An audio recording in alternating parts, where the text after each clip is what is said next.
കണ്ട 20-ാം നൂറ്റാണ്ട് കണ്ട ഏറ്റവും വലിയ നവോത്ഥാനത്തിന്റെ ശബ്ദമല്ലേ ശൈഖുനാ ശംസുൽ ഉലമാ കെ അബൂബക്കർ മുസ്ലിയാർ ഖദ്ദസല്ലാഹു സിർറഹുൽ അസീസ്. ലോകം മുഴുവനും തലകുലുക്കി സമ്മതിച്ച അറബി പണ്ഡിതന്മാർ അവയുടെ കൈപിടിച്ചു മുത്താൻ ഞങ്ങൾക്ക് യോഗ്യതയില്ലെന്ന് പറഞ്ഞുകൊണ്ട് അവിടെ നിന്ന് കൊണ്ടു നടന്ന കയ്യിലെ വടി പിടിച്ചുകൊണ്ട് മുത്തി ബഹുമാനിച്ച ശംസുൽ ഉലമാ, ആ ശംസുൽ ഉലമാ ഖദ്ദസല്ലാഹു സിർറഹുൽ അസീസ് വലിയ വലിയ ചടങ്ങുകൾ കഴിഞ്ഞ് തിരിച്ചു പോകുമ്പോ തന്റെ ഡ്രൈവറോട് പറയുമായിരുന്നത്രേ, വിടല്ലേ, വണ്ടി വിടാൻ സമയമായിട്ടില്ല. സയ്യിദ് ശിഹാബ് തങ്ങളുടെ വാഹനം, ആ വാഹനം മുന്നിൽ പോകട്ടെ. ശിഹാബ് തങ്ങളാണ് നമ്മുടെ നായകൻ, അഹ്ലു ബൈത്താണ് നമ്മുടെ നായകർ. അഹ്ലു ബൈത്തിനെ ബഹുമാനിക്കാത്ത ഒരു പണ്ഡിത പാരമ്പര്യം ഇസ്ലാമിലില്ല. അത് സ്വഹാബത്തിന്റെ കാലത്ത് സയ്യിദ് ഇബ്നു സാബിത്ത് റളിയല്ലാഹു അൻഹുവിന്റേതാണ്.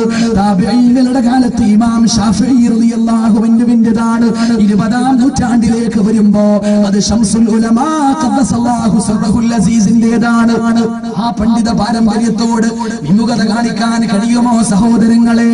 മുസ്ലിം കേരളത്തിന്റെ മുഖ്യധാരയുടെ ഏറ്റവും വലിയ സൗഭാഗ്യമെന്ന് പറയുന്നത് അള്ളാഹുവിന്റെ ഹബീബിനെ നെഞ്ചേറ്റുന്നവരായതുകൊണ്ട് ആ ഹബീബിന്റെ കുടുംബാംഗങ്ങളെ അഹ്ലു ബൈത്തിനെ നേതൃസ്ഥാനങ്ങളിൽ പ്രതിഷ്ഠിക്കുന്നു എന്നുള്ളതാണ്. രാഷ്ട്രീയ രംഗത്തും മതരംഗത്തും ഒരുപോലെ മുസ്ലിം കേരളത്തിന്റെ മുഖ്യധാര അവിടെ നിൽക്കുന്നു എന്നുള്ളത് ഒരു വലിയ മഹത്വമാണ്. അതുകൊണ്ടല്ലേ ലോകമാദരിക്കുന്ന ഒരു നേതാവിനെ നമുക്ക് കിട്ടിയത്. എന്റെ സഹോദരങ്ങളെ, മഹാത്മാഗാന്ധി മരിച്ചു പോകുമ്പോൾ നെഹ്റു പറഞ്ഞ ഒരു വാചകമുണ്ട്. ഇന്ത്യയുടെ പാർലമെന്റിൽ നടന്ന അനുശോചന സമ്മേളനത്തിൽ വെച്ച് ജവഹർലാൽ നെഹ്റു പറയുന്ന ഒരു വാക്കുണ്ട്, എന്നെയും നിങ്ങളെയും ലോകം മറക്കില്ല.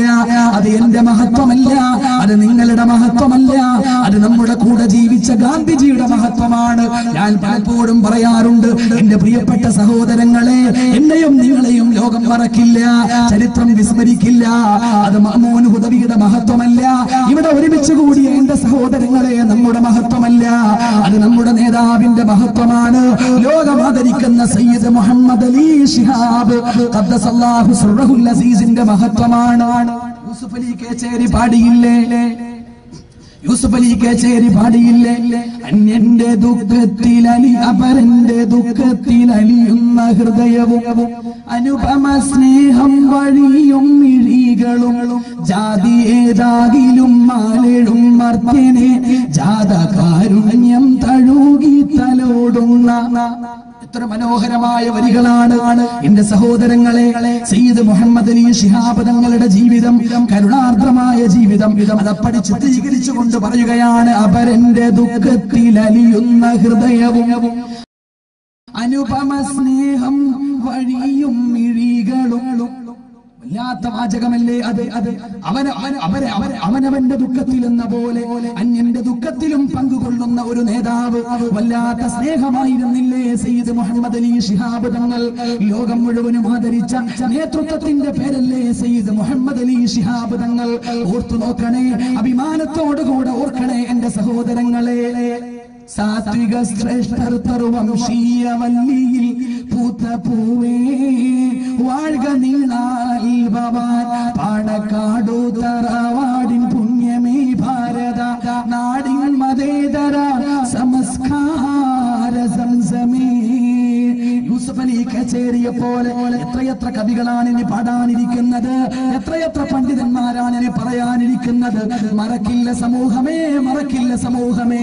സയ്യിദ് മുഹമ്മദ് അലി ശിഹാബ് തങ്ങൾ എന്ന ലോകോത്തര നിലവാരമുള്ള ഒരു നേതാവിനെ സമ്മാനിക്കാൻ ബാബരി മസ്ജിദിന്റെ തന്റെ താഴികക്കുടങ്ങൾ ചുടക്കപ്പെടുമ്പോൾ മുസൽമാന്റെ ഹൃദയത്തിൽ മായാത്ത മറയാത്ത ഉണങ്ങാത്ത വ്രണമായി നിൽക്കുമ്പോഴും സഹനത്തിന്റെ ക്ഷമയുടെ ആത്മസംയമനത്തിന്റെ ചരട് പൊട്ടിക്കാതെ നമ്മെ കാത്തുവച്ച നേതാവിനെ മറക്കുവാൻ, ആ നേതാവിന്റെ കൂടെ ജീവിച്ച നമ്മെ മറക്കുവാൻ ചരിത്രത്തിന് സാധ്യമല്ല.